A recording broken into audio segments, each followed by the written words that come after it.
रमजान शरीफ के महीने की जो खास बात है वो ये है कि इस पूरे महीने के रोजे फर्ज हैं, पूरे महीने के रोजे फर्ज हैं।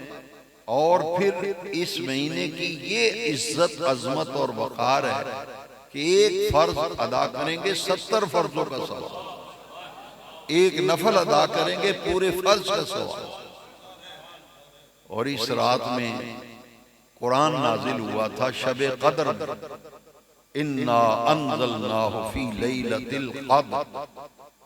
ये कुरान मजीद लैलतुल क़द्र में, तो रमजान शरीफ चूंकि नुज़ूल कुरान का महीना है, इसलिए इस एक महीने में दिन के रोजे फर्ज हैं और रात को नमाज तरावी में कुरान पढ़ा जाता है कि सारा दिन रोजा रखने के बाद बंदे की रूह इस कदर मुसफ़ा हो जाती है कि मेहराब में खड़ा होकर जो बंदा तरावी में कुरान पढ़ता है, उधर कुरान की तिलावत हो रही होती है, उधर कुरान का नूर जो है वो बंदे की रूह में उतरता चला जाता है। नुज़ूल कुरान का महीना तरावी, और इसमें रोजा, दिन का रोजा और रात की तरावी।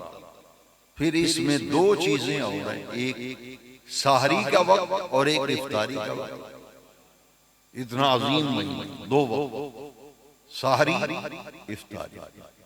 और इफ्तारी के बारे में नबी करीम अलैहिस्सलाम ने पता क्या फरमाया? फरमाया अद्दुआउ मुस्तजाबुन इंद फित्रिही, कि इफ्तारी के वक्त जो दुआ की जाती है वो अल्लाह की बारगाह में कबूल होती है। इफ्तार का वक्त ये दुआओं की कबूलियत का वक्त, और सहरी इतना बरकत वाला वक्त है, ये तो गहरी नींद का वक्त है। सहरी गहरी नींद का वक्त है, लेकिन मुसलमान के घर में रौनक होती है, खाना पक रहा है, कुरान पढ़ रहा है, तैयारियां की जा रही हैं रोजा रखने के लिए। तो इस महीने के बारे में ये आप बात ज़हन में रखें कि दो वक्त बड़े कीमती हैं रमजान शरीफ में, सहरी का और एक इफ्तारी। इफ्तारी का मैंने अर्ज किया दुआ कबूलियत होती है, और सहरी के बारे में हुजूर ने फरमाया तसहरू, कि सहरी जरूर किया करो, सहरी जरूर किया करो। फ़इन्न फ़िस्सुहूर बरकतुन, कि अल्लाह करीम ने सहरी के खाने में बड़ी बरकत रखी है। सहरी के वक्त में भी बरकत है, और उस वक्त जो ग़िज़ा खाई जाएगी अल्लाह की रज़ा और खुशनुदी के लिए, वो बंदे के लिए नूरानियत और रूहानियत का बायस बनती है। तो मैं कहना ये चाहता हूँ कि हमें रजब में से हम गुजर रहे हैं, आज 11 या 12 रजब हो, 13वीं शब है, आज 13वीं शब है रजब। 13 दिन तो गुजर गए रजब शरीफ। तो ये 3 महीने बड़े अहम हैं कि हुजूर ने तीनों का जिक्र एक दुआ में फरमाया। 27वीं शब शबे बेरात, हर मस्जिद में महफिल होती है और होनी भी चाहिए। हस्बे तौफीक एहतमाम करना चाहिए कि इस रात हमारे नबी पाक सल्लल्लाहु अलैहि वसल्लम आसमानों पे तशरीफ ले गए। और इसे आम लोग जो हैं, जब रजब का चांद नजर आता है तो लोग कहते हैं ज़कात का महीना आ गया।